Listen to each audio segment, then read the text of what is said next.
Good evening. I'm Dora Houston, and I'm president of the Parish Council of Women. More importantly, I'm a Catholic wife and mother. Before I proceed with the formal introduction of our distinguished guest speaker tonight, I want to thank my friends from the Parish Council of Women, especially Krista Evans, Jenny Hull, and Jill Peterse, who generously prepared our hospitality hour tonight. I also want to thank St. Bede's Faith Formation Director, Joshua Godson, for partnering with PCW in this event. Tonight's theme of the role of Catholic families in today's society brings to light two important realities in the life of our universal church. Number one, we are concluding the year of faith this week with the Feast of Christ the King. For an entire year, the Worldwide Catholic Church has dedicated this year to growth in faith.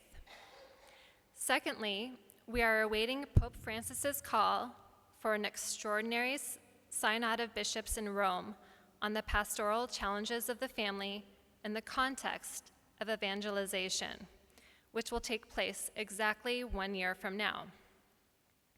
These two realities are timely because today's guest speaker, Lisa Hendey, will address the role of the Catholic family in the very context of evangelization, or living with our faith. So in essence, what seems like an end may feel like a beginning.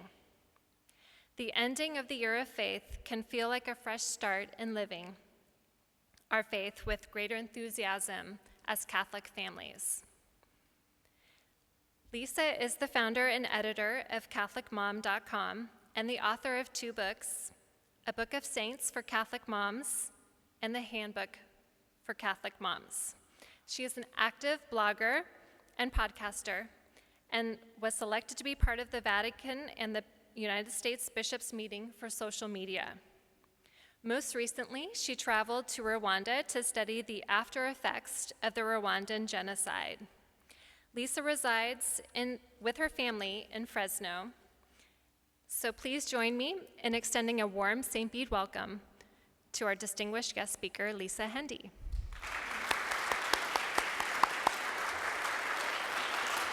Thank you. Am I on? Can you guys hear in the back? Good, awesome. Hi. I haven't been called distinguished in a really long time, so I kind of like that. I'm going to tell my husband, I'm distinguished now. Well, welcome. Thank you for coming out on a Tuesday night. You guys are so awesome for being here, and I'm so appreciative. And I have to just say thank you to the Women's Council for the great refreshments that we had before. If you weren't over there before the meeting tonight, please come afterwards. There's wine, there's beer, and there are brownies that look really good. So that's where I'm going to be after I finish speaking. And I have to say thank you, first of all, to you for sharing your husband and his time the last few days, and to Joshua for making this possible. You guys need a round of applause for Joshua. Has been working with me for several months to make this possible, and I thank you, and I promise I will give you 3 days before I email you again. He's put up with me quite a lot. I'd like for you to just sit back and relax tonight. I'm going to share a lot of resources, but along with having the videotape that we have, high videotape people, we will also be putting this up on my website, CatholicMom.com. So there's no need to take any notes tonight of any of the websites that I'm going to share, or any apps or anything like that. It'll all be right there. I wish you could see that picture better. It's Pope Francis and Pope Benedict. Seriously, though, we need the Twitter password, he says, one to the other. This is where you can find me on Twitter. And then this is where the resources will be located, and I'm sure Joshua will have a link to this on your website as well. So catholicmom.com/Bede13, you can come and find everything there. Oh my goodness, before I launch into my talk, I always like to just share a little bit of my background. And how many people, I guess I shouldn't ask this with Monsignor here, but Maybe you went to church someplace else this weekend. Raise your hand if you heard me speaking this weekend. So a lot of the people in the room heard reference to my husband, Greg, the most wonderful man on the face of the earth. And this is a picture of us the day that we were married at the University of Notre Dame, 1986. Oh my goodness, the year after we graduated. We were married in the Basilica at Notre Dame. Has anybody ever been in the Basilica? I know you have. It's really, honestly, a bride's dream. It's the most beautiful church to get married in, and our Catholic wedding was a great start to our marriage. I don't think I realized that day when we exchanged our vows, and I actually signed some extra papers with our presider, promising to raise my children in the faith. I don't think the gravity of what that really meant sunk into me, and it really didn't for a while until the boys came along. This was us that day. These are the two awesome sons that we had together. Eric is a senior in college, and Adam is a freshman in college. So I'm a brand new empty nester this year. And I think the year that Eric was making his first communion was actually the year that the reality of being domestic church clicked in for me. Greg had been very cooperative about the raising of our children in the faith, but we went to one of those parent meetings in about October of my son's second grade year, where they call the parents in the Catholic school second grade class in, and they tell you, you're domestic church. It's your job to help your child get ready for this sacrament. And my husband is an ER doctor, so I think he wasn't even there that night. I think he was working in the emergency room that night. And I remember sitting there thinking, oh my goodness, how am I going to do this? How am I going to take this on by myself? I had been born and raised Catholic in a very large Catholic family, but the thought at that point of getting this child ready for First Communion was more than I knew what to do with. So I went searching on the internet, wasn't finding a whole lot, and somehow within the space of about 2 weeks of that meeting, I founded a website, CatholicMom.com. That was the year 1999. The website went live in about the year 2000. It was really ugly. You guys, does anybody in the room remember old websites in like the early 2000s? It had a hit counter on the bottom. It probably at one point had little things spinning around that made noise. And I thought it was a hobby that would last about 6 months till I got the kid through the First Communion. And here I am 13 years later, still going, okay, God, are we still doing this? Are we still at work at this? But it's been amazing, the journey that our family's been through. And the website has grown too over those years. But in the process, my husband, Greg, has joined the church as well. And do I have any converts in the room? Just raise your hand if you're new to the faith. I shared the other day, but I think our converts are really a true source of light to the rest of us. And I can tell you that even after 10 years of watching my husband receive the Eucharist, I still, most Sundays, will tear up when I see that. My husband, Greg, now is in our music ministry, and he plays guitar at Mass. And so once again, I'm sitting in the pew by myself because he's up on the altar playing, and I'm in the pew alone. But I can see him when he goes up to receive the Eucharist, and it's such a gift to me to see that and to be renewed in my appreciation for the source and summit of our faith each week when I get to see Greg receive the Eucharist. We're now in the tenuous journey of young adults taking on their own faith journeys by themselves, so I'll report back to you on that in a few years. But that's our story. These are my parents, Ann and Pat. They raised the 5 kids. We're all married now, working on grandchildren and all kinds of things. This was my parents at their 50th wedding anniversary, which is just such a gift. And then this is a picture with my mother-in-law at our parish, St. Anthony of Padua in Fresno. My mother-in-law is actually Lutheran, and she and my father-in-law broke up after approximately 38 years of marriage, so she now lives in our town, and I invite her to as frequently as possible to Mass. And I show this picture to remind you that if there are people in your life who maybe aren't Catholic, but they're a loved one to you, please welcome them and bring them to church with you. And sometimes it might take a few invitations before it clicks. And I don't know that my mother-in-law will ever become Catholic, but she's my mother and my sister in Christ, and so I'm always so happy to have her at church with me. Okay, now we've learned about me, and now we're going to talk a little bit about you guys. So we're going to have my patented St. Bede Smackdown. And this is so that the people in the pews can get to know each other a little bit better. So please raise your hand we did it a few minutes ago, if you are new, if you weren't baptized as a child, if you're new to the faith, our newest saints. Okay, I want to see who came into the church the most recently. So anybody confirmed at the last Easter Vigil or within the last 5 years? Okay, when were you? Let's see, a year ago. A year ago, okay. And in the back? April, my goodness. Well, welcome. Welcome to all those new saints. I said it on Sunday, but I'll say it again, that our converts are truly the lifeblood, and we love you guys. So if your parish is like mine, the converts are involved in more ministries than anybody else. So thank you for that. Okay, let's see the singular saints. Raise your hand if you're single in this room. Monsignor?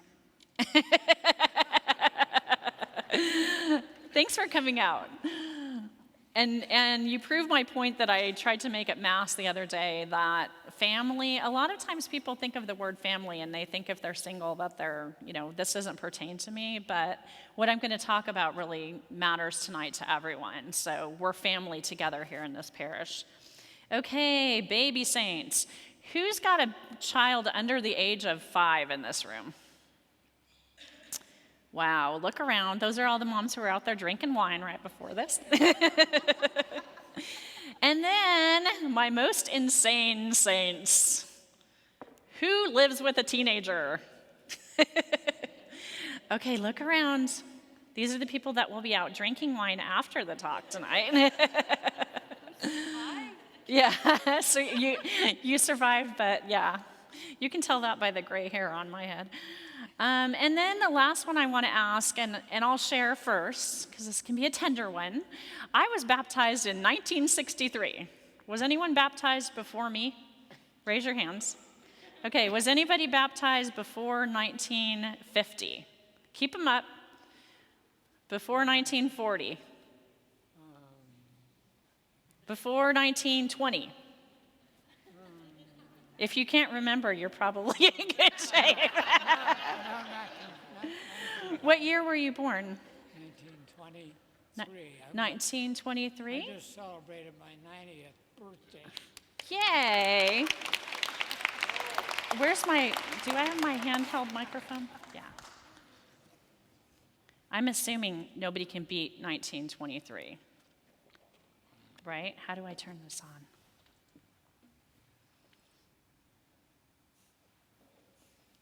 Okay, what was your name?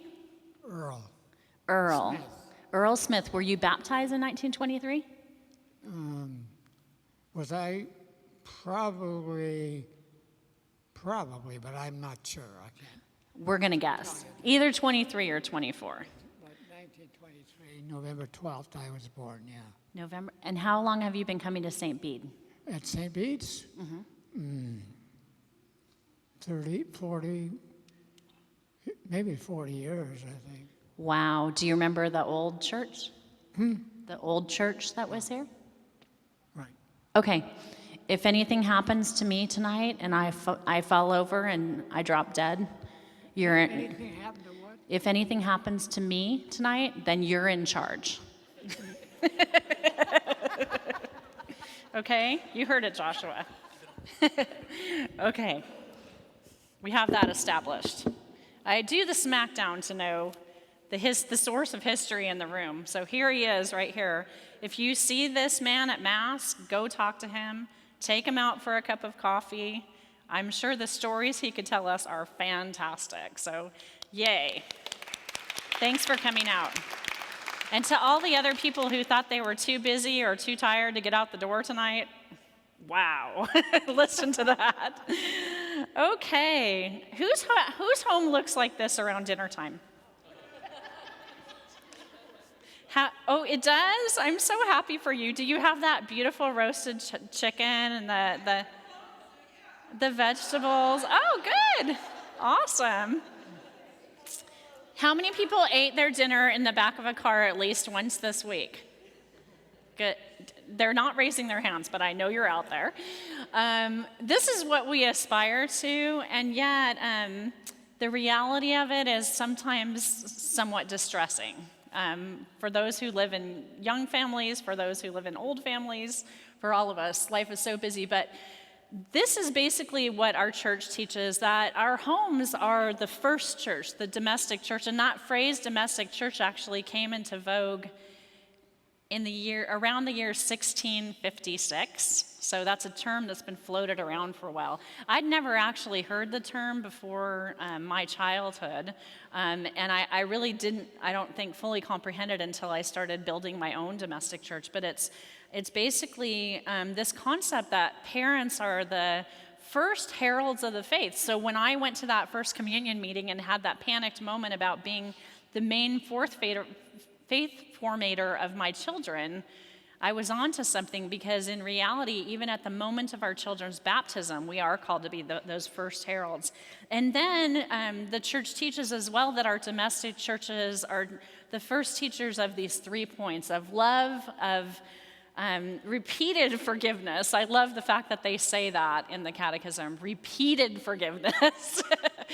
They must have been hanging around at my house. And then finally, prayerful worship. And I mentioned the other day that prayer happens in all types of crazy places in today's world.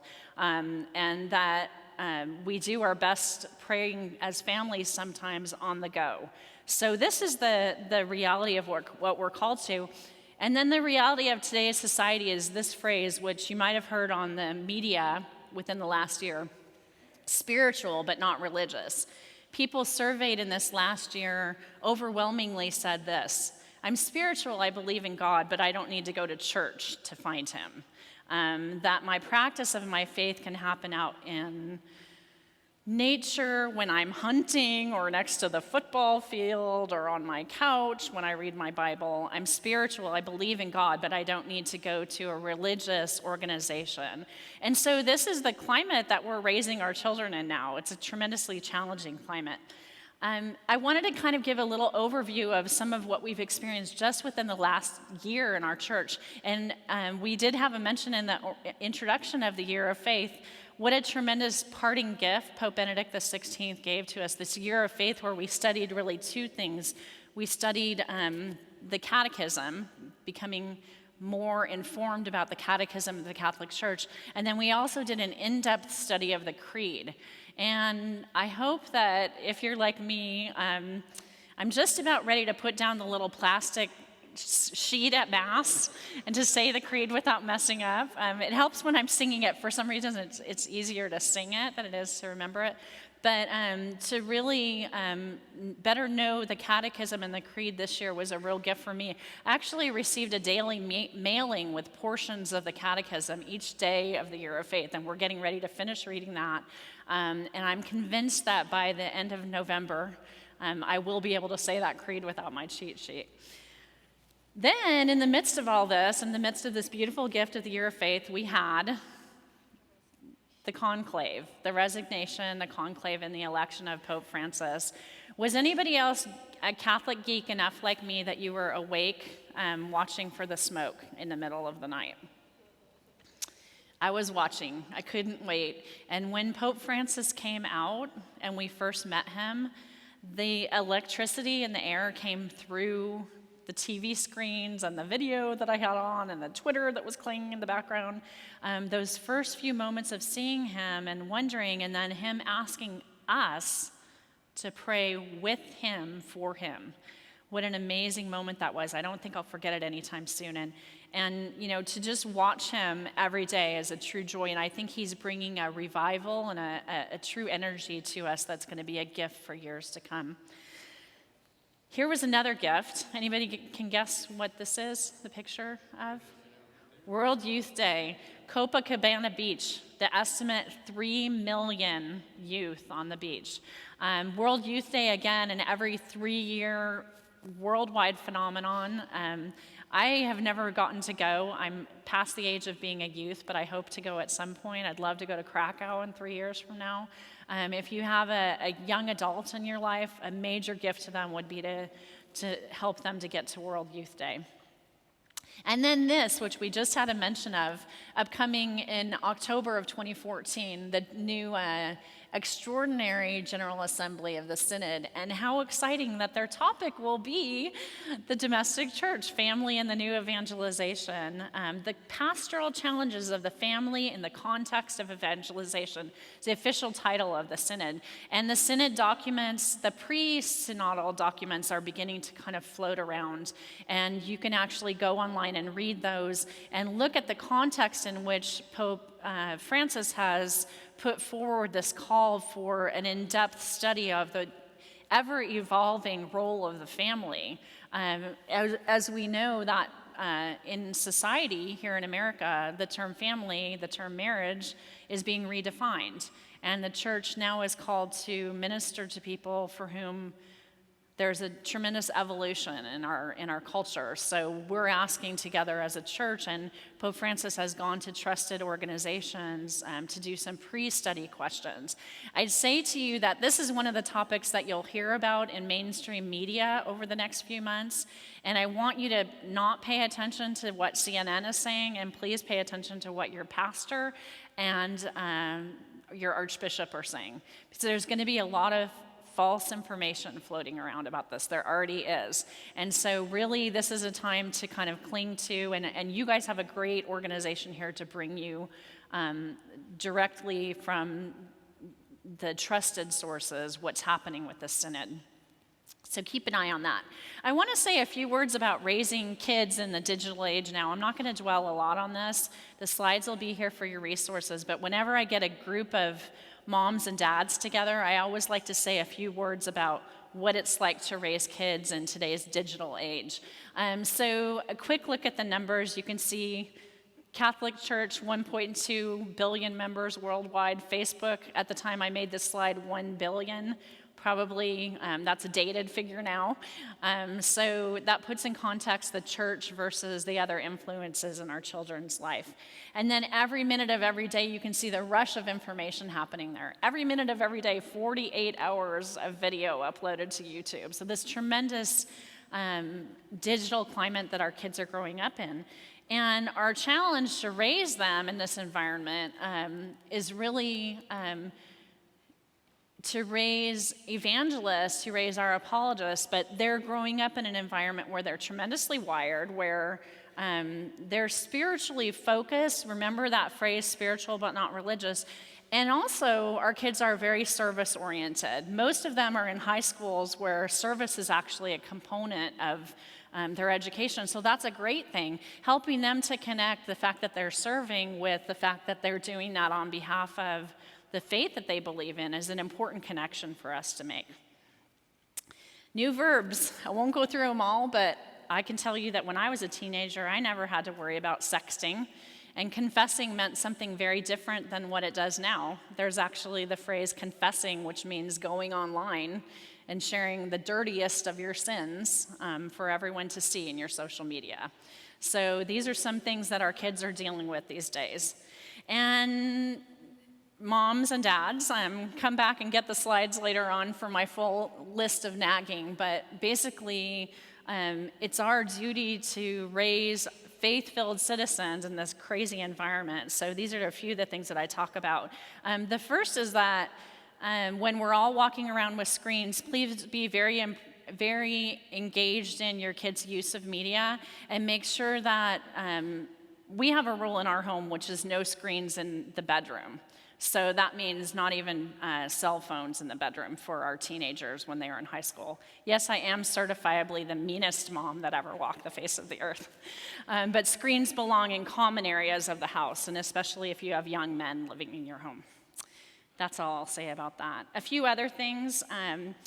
Why do I have down there monitor their credit report? I was actually the victim of identity theft a few years back, and I can tell you that there are bad guys all over the place who are trying to get into your kids' personal identities. So when you pull your own personal credit report each year, please also pull your kids' credit reports so that they don't start bad habits of identity theft even before they reach the age of holding credit.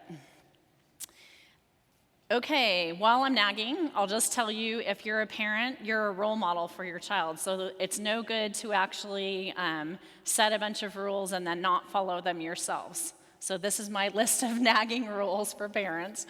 You can see up there, no background television. This is one that I'm constantly working with my husband on. He thinks I'm mean too. It's fine to enjoy television. There's some great programs out there, but let's make it an event, sit down, enjoy it together, and then turn it off. So again, don't create this environment where media is just constantly combating us. And then these are some of the etiquette topics that I like to discuss. The first is that ownership of technology in our home is a privilege. It's something that you earn. And an example of that is the fact that my teens did not have texting while they were high school drivers. So ownership of texting privileges in our house happened when you graduated from high school. And that's because mixing a teenage boy with a cell phone and texting is a recipe for disaster. My husband is an emergency medicine doctor, and I can tell you that lots of the people who come in to see him were texting while driving. So that was one of the privileges of graduating from high school in our home. Again, very mean mom. And then this bottom one, reminding our kids that privacy is non-existent. This isn't to say that mom stood in the bathroom with them while they used the restroom, but it's to say that while you use social media and you're underage in our home, your parents own the password to your Facebook account. And that there will be periodic moments where we'll log into your account and check. If you're around a teenager who has Facebook, and you can guess that you may think you see what's happening in their accounts or their Instagram or other accounts that they use, but unless you actually log in and look at their account, you may be missing out on a lot of what they're doing. So these are some of the just safety topics that we talk about. All this is really modern stuff, and I'd like to shift gears now and begin talking about a little bit more of the church context and the saint context. But I like to do that first part, especially because I think it's good when we have young parents to really kind of take a look at the reality of what we're raising our kids in. So let's look now at some timeless strategies. And the first one is this. I love the saints. Anybody else a saint junkie in the room? Raise your hand. I love the saints. I just can't get enough of them. And so this phrase that we are all saints in the making is a tremendously challenging spiritual phrase. And yet, really, when we wake up each day, our goal for that day should be this, that whatever we do that day takes us further along our path to sainthood. Usually by the time my feet hit the ground after I've gotten out of bed, I've put more purgatory time on. But this is my goal every day, to be a saint in the making. And I love this, these verses from Luke. I'll just read them to you. The harvest is abundant, but the laborers are few. So ask the master of the harvest to send out laborers for his harvest. Go on your way. Behold, I am sending you like lambs among wolves. I think this harkens back a little bit to the readings that we had on Sunday, and the context of the fact that to live a faith-filled life as a faithful person, let alone be an evangelist, is tremendously challenging in today's world. And yet this is what we're called to. Scary. But then we have examples like this one, and I shared one tweet on Sunday. Here's another one from Pope Francis. This was actually just from this morning. The saints were not superhuman. They were people who loved God in their hearts and who shared this joy with others. This was based on his homily today for the readings, and I don't know how many people made it to daily mass today, but beautiful readings today.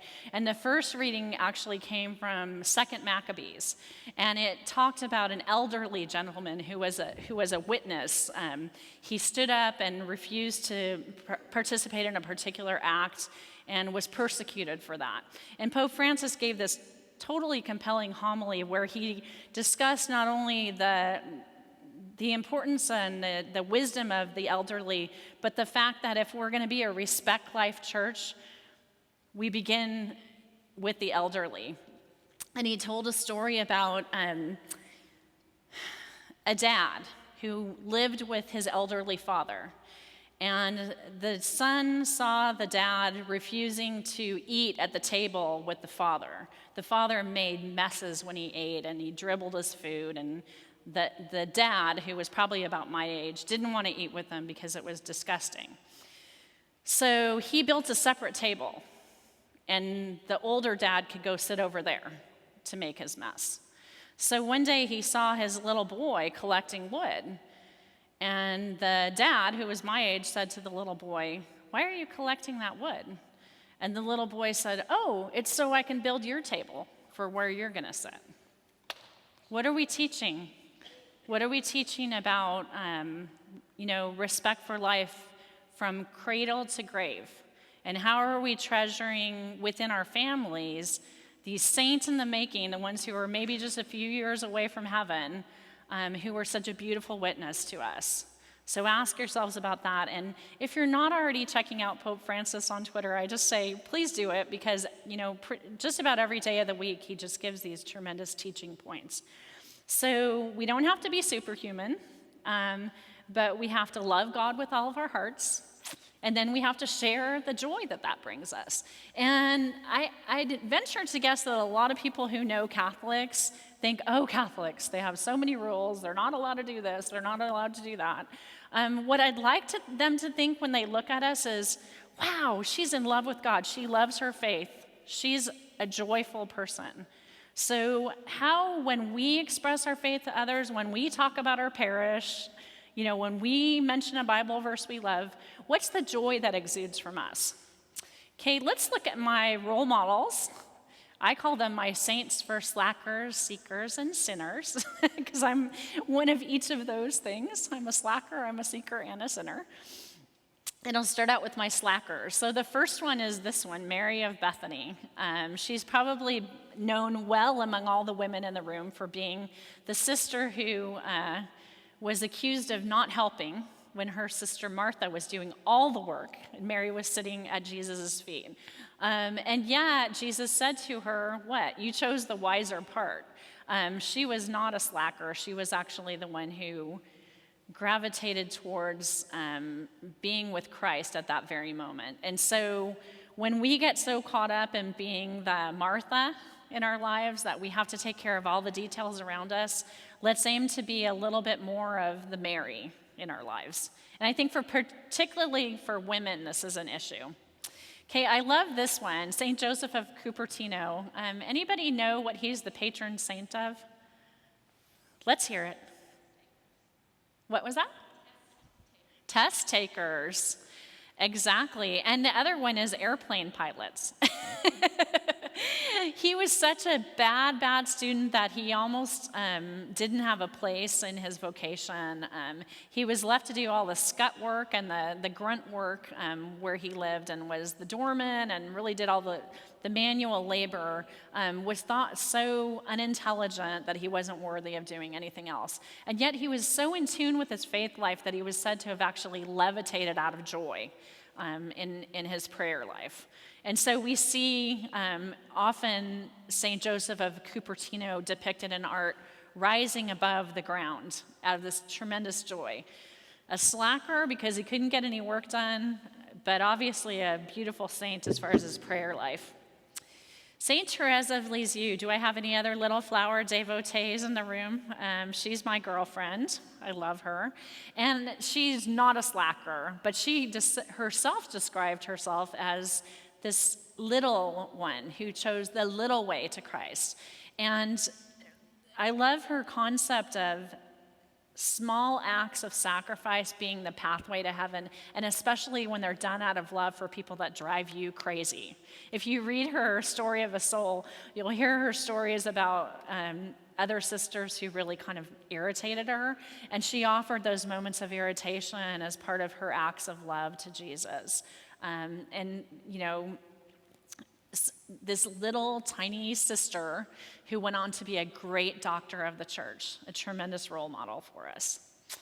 Here, transitioning into Seekers, St. Lucy. And in this particular picture, she's holding a plate, and you probably can't see the picture too well, but what do you think she's holding on the plate?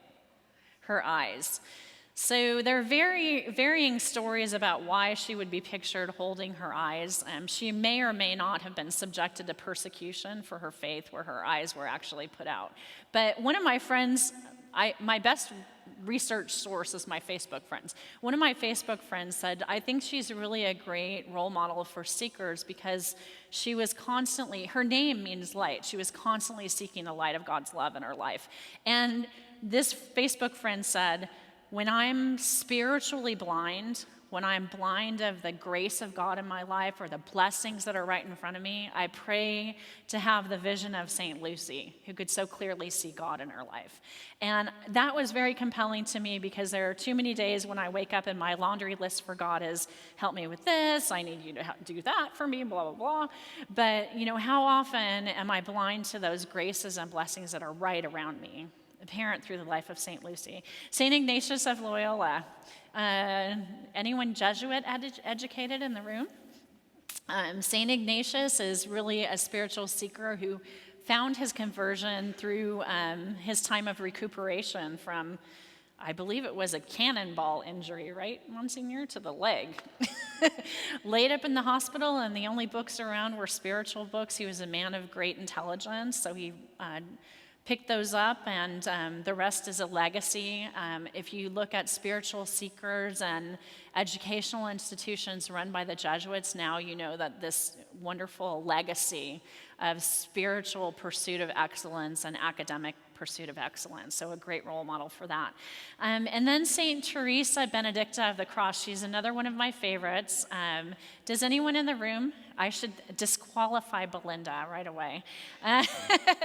Anybody know what her name was before she became St. Teresa Benedicta of the Cross? She was Edith Stein, born a Jewish woman, and actually went from being an observant Jew to an intellectual atheist. One evening was handed a religious book, I believe it was Confessions, and actually spent the night reading it and came through a pretty automatic conversion to Catholicism. She actually went on to pursue a religious vocation as a sister, and she ultimately was put to death in a Nazi death camp. Died for her faith, never backed down from it, and also had some amazingly eloquent writings. So if you're looking for someone from a more modern period of time, definitely check out St. Teresa Benedicta of the Cross. Okay, now we're going to talk about sinners, St. Augustine. I'm very familiar with St. Augustine's mother, who was Saint Monica, exactly, because I prayed for her for a long time for my husband. And I actually now am so in the habit of praying for her for my sons as well. I sort of, every time I begin to feel nervous about the men in my life, I just entrust that stress to my sister, St. Monica. And that's because she made it her life's mission to bring her son to Christ. He had been raised in the faith, and then we know that he went through this party phase, we should say. But his mother never gave up hope, and at the moment of his reversion to the faith, she died shortly after that, a very happy woman. I think one of my favorite quotes from him, I'm not going to get it exactly right, but he said something like, this is before his final conversion, something like, God, give me celibacy and continency, but not right now. Not just yet. So he went on to be one of the great doctors of our church, and we know, some of his amazing quotes. My heart is restless until it rests in you. So a tremendous success story of a sinner. St. Mary Magdalene. Probably one of the first people that people think of when they think of people being accused of sin, and yet we know too that she had this tremendous love for Jesus Christ that we should all be emulating. And then St. Dismas. What's the nickname that we know for St. Dismas? Anybody? The good thief, because he was at the side of Christ, crucified, and turned to him and asked him to be remembered when he came into his kingdom. And Jesus assured him that he would be, that there would be salvation for him. So if there's salvation for the good thief, then maybe there is for us as well. St. Mary of the Cross MacKillop, another of my favorite saints. Anybody know where she's from? Australia, the first Australian saint.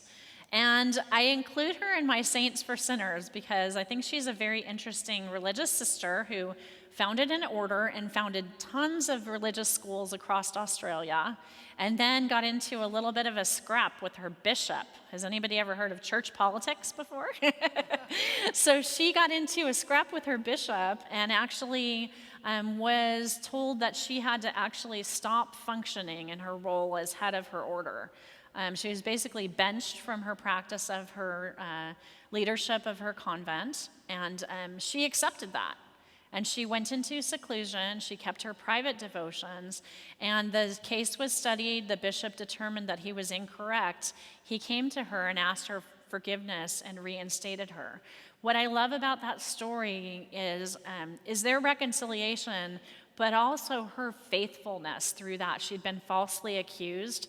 And this happens to us sometimes in much less dramatic ways, but this false accusation. And if we were falsely accused, how would we respond? Would we be willing to subject ourselves to the authority of the church? She went on not only to live this beautiful life and leave a great legacy of Catholic education, but she is Australia's first and only canonized saint. So a true role model for us. St. Paul, I don't think I need to tell you too much about his story. I don't think there was a horse involved in it. But, knocked off of his proverbial horse on his life as a persecutor of others to become one of the great apostles of our church. And then my last one, which is this. Anybody know who this is? I was going to say, what would happen if I did this? This is the way that we usually see him pictured. St. Francis of Assisi. Joshua, 10 points for knowing that first one was St. Francis.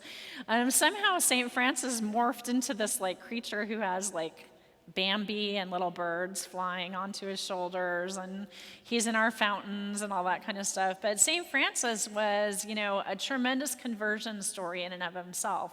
And he went from a life of relative wealth to a life of a mendicant beggar who gave his life for his faith. He was an incredibly humble man, built this tremendous legacy of the Franciscans. And now we see his spirituality. So many of us have known Franciscan preachers in our lives, but now we see this modern day Francis, our Holy Father. And I just love to see his spirituality being renewed in the 21st century through the life of Pope Francis. And if you haven't read about the life of the original St. Francis of Assisi, please go read just a simple story about him and really turn to him when you're feeling like you're in moments of despair over choices that you may have made in your life. God is here to offer us reconciliation and forgiveness. It's as close as an appointment with your pastor for the sacrament of confession. I'm sure you have it here every week. If you've been away from that sacrament for a while, let tonight be the little spur that urges you to come back to it. And sometimes we good Catholics who've been away from the sacrament of confession for a while, we get nervous about going back. But I want to tell you that there's such peace and joy in receiving the sacrament of reconciliation. And if you're carrying burdens around with you, let them go in that sacrament. Don't wait any longer. And please just, even if you need to, I'm sorry, Monsignor, I'm going to say it. Even if you need to make a special appointment, just call the office and do it, because this is not something that should be put on the back burner. So there you go, St. Francis of Assisi. If you want to learn more about the saints, and again, this will be on your website in my notes. These are some apps and websites that I recommend. And one of them is it's not an app or a website, it's the Saint Calendar. I noticed one in your church.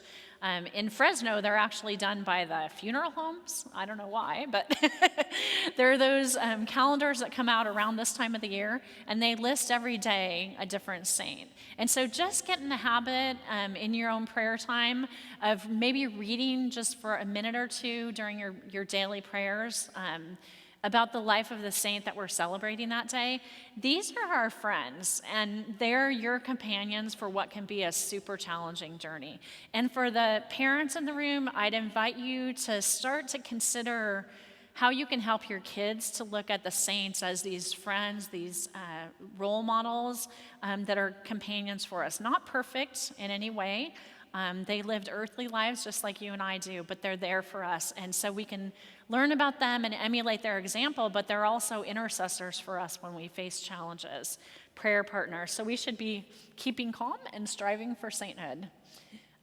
Just a few thoughts on small steps. I mentioned some of these, but I'm going to mention them again. Some thoughts about bringing the faith to life in our families. The first of this is to pray like a priest. And what does anybody think that I mean by that? What the heck does she mean? What was that? Live your baptism, because we're baptized as priest, prophet, and king.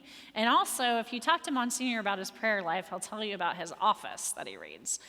So the liturgy of the hours, a lot of people think of the divine office as only for priests. But actually, the liturgy of the hours is accessible to all the faithful. And if you are looking for a way to start living a more active prayer life, definitely find out about praying the liturgy of the hours. Most of us would have a hard time praying the entire liturgy of the hours, but choose 1 hour of the day. My favorite is morning prayer. To actually pray the Psalms and morning prayer is a real blessing. And it makes a rhythm in your prayer life that's absolutely beautiful. Study the Gospels, and I say this because we're given such a gift in our church. Every Sunday, we have the gift of the liturgy of the Word. And so I'd love for all of us to just get on the bandwagon of reading every day leading up to Mass on Sunday. Just get the Gospel for Sunday morning's Mass and read it 6 days before you go to Mass on Sunday. And if you're living with family, read it as a family. Read it in the car on the way to school. Read it at the dinner table. Most of them aren't as long as some of the ones that we have around certain times of the year, so read the short form on those days. But take that Sunday Gospel, and even for the long ones, maybe break up a little bit every day, but start reading it, because especially for moms, for some reason when you get to Mass on Sunday, the Gospel and the homily are like the most stressful time of the Mass. You may not actually hear it. So reading it in advance can be a real blessing to you. And then if you actually are hearing it, because you don't have a toddler in the pew with you, it's amazing when you've done this practice of reading it 2 or 3 or 5 or 6 times before you come on Sunday, what you hear in the homily will be such a gift. He's actually talking about things for a reason during his homily. So read it in advance. Live out the liturgical calendar. What season are we coming up to? Advent. I love it. So, definitely we have this beautiful liturgical calendar, and instead of focusing on the more secular celebrations in our home, let's live out the beautiful gift of seasons like Advent and Lent, especially with our little children. I talked about service and Mass this weekend, and I can't say enough about the opportunity that we have as people of great privilege living in this country to share some of our material gifts with other people. And then I am big on this one, that our parish is our home. That this place is more than just some place that we come for an hour on Sunday mornings. And if it doesn't feel that way for you, then I'll tell it to you this way. When I first started going to the parish that I go now to in Fresno, I was a consumer. And I would sit there and think, his homilies are too long, or the music is off key, or blah, blah, blah. I was all about, what have you done for me lately? And it wasn't until a friend at that parish invited me to go through the RCIA process with her as her sponsor that I started to change my thinking about this. And I realized that if my church didn't feel like home, who was that on? Me. Because while I'd been sitting there going, what are you doing for me? I was not giving anything to my church. I was showing up for an hour on Sunday. I thought everyone was really unfriendly. Had I ever tried to go to a ministry or to meet someone? No. So if your parish doesn't feel like home, then search and find what it is here that's going to make this place feel like home. I'll tell you, the very first ministry that I did there, because my kids were little, I was one of those ladies who came and dusted the pews. So it was me and this little tribe of most of them were about 70, the dusters. My boys would probably make more of a mess than they cleaned up. But I learned those ladies' names. And then it became that when I went to Mass on Sunday, Flo said hi to me. She said, "Hi, Lisa." And suddenly, just with little baby steps like that, my church started to feel like home. And now I have this tremendous gift of a parish that is my faith family. But it wouldn't have been without, and I could certainly do more than what I do, but it wouldn't have been without a little bit of investment.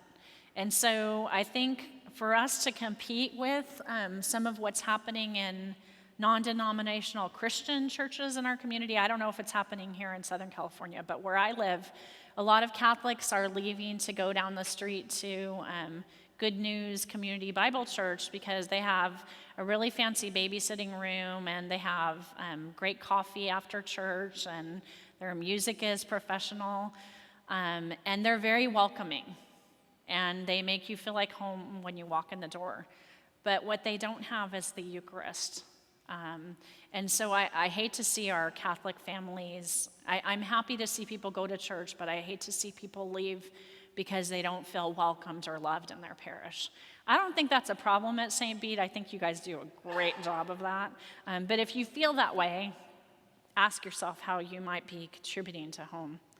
This was brand new on my blog today. I'm not going to read all of them, but I'm going to read one of them. This is 7 basic strategies for surviving at Mass with kids. And number 4 says location, location, location. And you guys have what we have at my church, which is this thing. So a lot of people with little kids think that they need to go sit over there so they can be out of the mainstream and because their kids might be noisy. Again, sorry, Monsignor, but I'm going to tell you that I think you need to sit right here in the first 2 pews, maybe over there. If you have little kids, come to the front of church. I wish there would actually be reservations on these pews that would be bring the little kids. Because if I'm sitting in the back of the church, I'm going, oh, her skirt's too short, or he needs to take his hat off. I'm noticing everything except what's happening up here. So, definitely choose your location and really don't feel like you have to hide in the back because your kids are rowdy. Sorry. It might get a little noisier in here. Yeah. I'm going to close with an amazing experience that I just had. And again, to bring this back to the point of tonight, which is how we live out our faith in the evangelization. And I'm going to leave you with some lessons that I learned. I recently traveled to Rwanda with Catholic Relief Services. I was very, very blessed to receive a journalism fellowship. And this year, in 2014, is actually the 20th anniversary of the Rwandan genocide. Somewhere between 500,000 and 1 million Rwandans killed within the space of 100 days. Genocide, neighbor on neighbor. Next door neighbor macheteing next door neighbor to death. Family killing family. Priests bringing people into their church, locking the door, people being killed in the church. Amazing, amazing loss of life. And we went there to study Catholic Relief Services reconciliation efforts in that community to see, how do you ever recover from something like that? How do you ever live side by side next to each other in society? We all thought we were going there to report on something, to go find the story, and then to share the story in our work. But I actually, in the space of a week, just learned these amazing lessons that I think I'll be processing for many years to come. And I thought I would just share a few of them with you. The first one is that our church is so universal. On the first day, we went to a courtesy visit of the Secretary General of the Bishops' Conference for Rwanda. And there on the door was this, and who knows what that picture is? Anyone? You probably have had it around here. It's the symbol for the Year of Faith. And there was that picture, which I've been seeing outside the same door at my parish for all these years, all these months during the Year of Faith. That same, I couldn't understand the words, but when I saw that picture, I knew that I was home. So our church is universal. This is the second one. This guy, he looks so serious in this picture. I went over to him right away because he's wearing a t-shirt that says Gulf Shores, Alabama, which is about half an hour away from where my mom and dad live in Mississippi. And so I walked right up to him and I said, "Where did you get that? Are you from Alabama?" So I think that maybe somebody in my mom and dad's community donated this shirt to Goodwill and it ended up in Rwanda. But what he's holding there, you know what that is? Coffee beans. We visited a coffee plantation, and CRS does a lot with fair trade of goods. And we met the people who grow the coffee, who grow it, who harvest it, and they have really great coffee in Rwanda.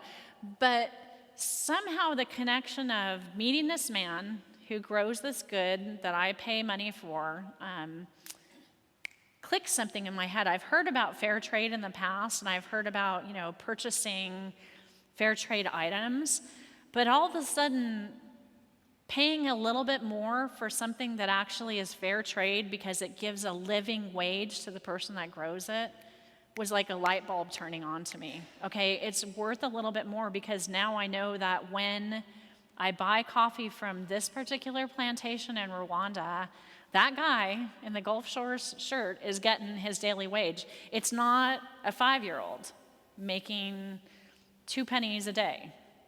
So consider what you buy and where you're buying it from. It matters. It matters to real people living around the world. The next lesson is that I need an extreme home makeover. Anybody know what that hole is? That's the guest bathroom in one of the villages that we visited. We were escorted there to use this restroom, and it was actually the fancy bathroom in that village because it was actually like clay, kind of a hard surface to stand on, and then next to it they had a little special bucket that was like a hand washing bucket. And they took us to this place because we were honored guests in this village. And as I was standing hovering over trying to figure out, that was the first day, trying to figure out how you use that kind of a bathroom, I thought, wow, how much do I take for granted in my daily life? So just ask yourself, before you spend a lot of money on things around your home, what are we going to be doing with this? And not to say we shouldn't renovate our homes, but is every expenditure that we make on material goods in our life the best expenditure of that money? Or can we be helping someone else with it? This picture I could do a whole lecture on, but forgiveness is a gift. This is actually 2 people at a community reconciliation meeting that we went to, standing side by side. The woman is a widow. Her husband was killed in the genocide by the man standing next to her. So Catholic Relief Services is on the ground, the church is on the ground in Rwanda, helping people to recover from this amazing genocide.